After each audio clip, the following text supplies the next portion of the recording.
All right, today we're jumping into a really powerful story that's been passed down for generations. It's a tale about compassion, incredible faith, and a kind of courage that, well, you just have to hear to believe. And it all kicks off with a mysterious roar in the middle of the night. So picture this. The city of Medina is completely still. The streets are silent, everyone's home for the night. But under all that quiet, there's this feeling of unease. And then you hear it, the distant roar of a lion. And for some reason, tonight that sound just feels harsher, a little more threatening than usual. You see, this story doesn't start with some big public event. It starts with a quiet, hidden kind of suffering. And that brings us to our first part, a widow's plight. What's so interesting here is this contrast. On one hand, you've got the whole city of Medina sleeping peacefully. But at the same time, Bibi Fatima feels this strange heaviness in her heart. And on the other hand, far away from the city, a widow is suffering all alone and nobody even knows it. So, the next morning, Fatima goes to her father's home, but she stops right at the door.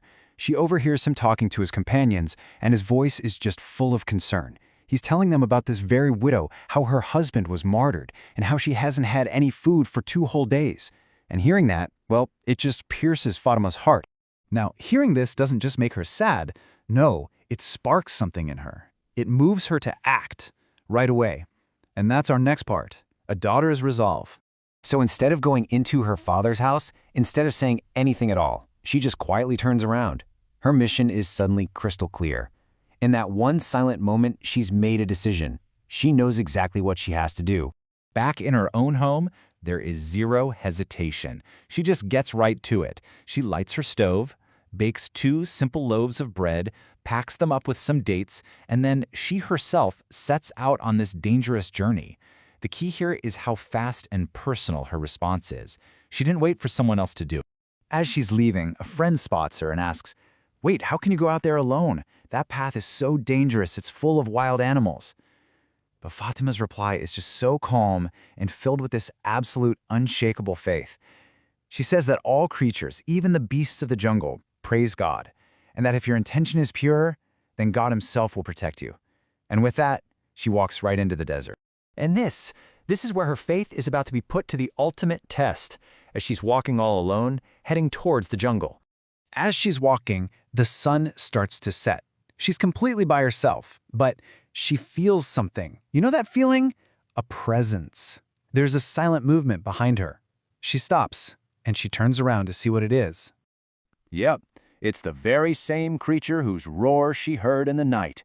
A huge lion is following her, silent and so powerful. But if you look at her face, there's not a single trace of fear. She just stands her ground, looks that lion directly in the eyes, and she speaks to it. She doesn't scream, she doesn't run. She addresses it, appealing to a higher purpose.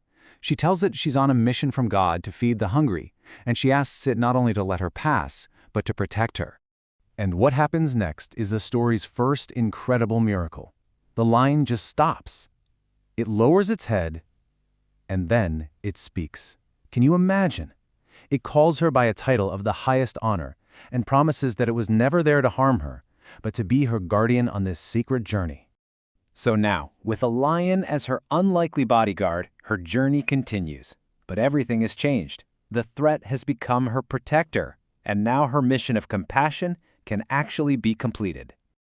So the lion starts walking right beside her, not as a predator, but as a guide. It leads her through the dangerous parts of the jungle, clearing the path, until they finally arrive safely at this little rundown hut where the widow lives. Inside, the widow had been praying. By now, she's been hungry for 3 days. When she hears a knock and opens the door to see Fatima standing there with food, she just starts to weep. And through her tears, she says something that shows the same deep faith Fatima has. She knew her Lord wouldn't leave her alone. She was certain he would provide. But the story doesn't stop there. This single act of compassion actually sets off another life-changing event, and it's all witnessed by someone who just happened to be nearby. So there's a shepherd nearby, just tending to his flock. He looks up and he's just frozen by what he sees, a woman walking peacefully out of the jungle with a lion escorting her. He's totally stunned. I mean, it's an impossible sight. And just as the shepherd's trying to process all this, the lion walks up to him, and for the second time, it speaks.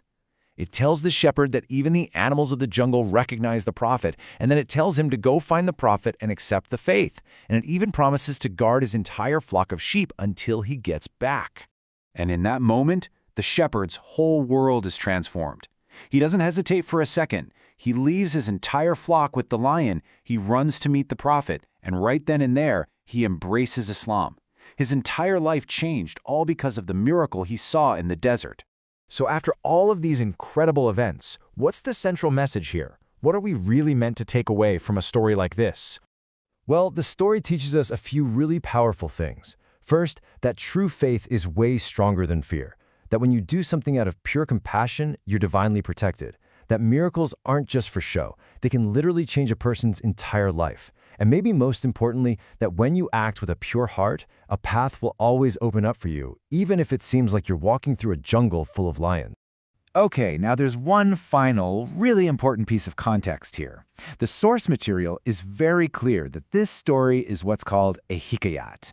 And as you can see, that means it's a popular tale or a parable. It's a story told not as a literal historical fact, but to teach a deep moral and spiritual lesson. It's meant to inspire us and make us think, and that's really key to understanding its purpose. And that leaves us with one final question to think about. This story gives us this dramatic picture of courage, right? I mean, talking to lions, walking into the wilderness alone, but it really makes you think about your own life. When our intentions are pure and our faith is strong, what does courage look like for us?